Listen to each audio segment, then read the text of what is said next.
துலா ராசியோட காதல் வாழ்க்கை எப்படி இருக்கும் அப்படிங்கிறத நம்ம பார்க்கலாம். ஸோ துலா ராசியோட அதிபதி யாருன்னா சுக்கிர பகவான் தான். ஸோ காதலுக்கு முக்கியமான ஒரு கிரகமாக பார்க்குறது சுக்கிர பகவான் தான். ஸோ ரொம்ப ரொமான்டிக் பர்சனாக இருக்கணும்.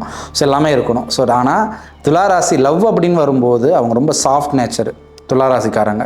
ஸோ அவங்கள ரொம்ப கண்ட்ரோல் பண்ண நினைக்கக்கூடாது.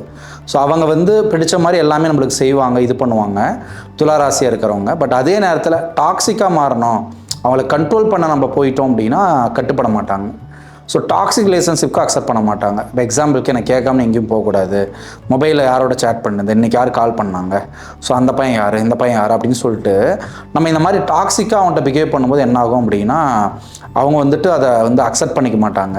ஸோ அந்த காதலே வேணாங்கிற முடிவுக்கு தான் போவாங்க. ஸோ என்ன தான் துளாராசி ரொமான்டிக் பர்சனாக இருந்தாலுமே ஸோ டாக்ஸிக் ரிலேஷன்ஷிப்க்கு கண்ட்ரோல் ஆகாமல் அதுக்கு அகெயின்ஸ்டாக தான் இருப்பாங்க.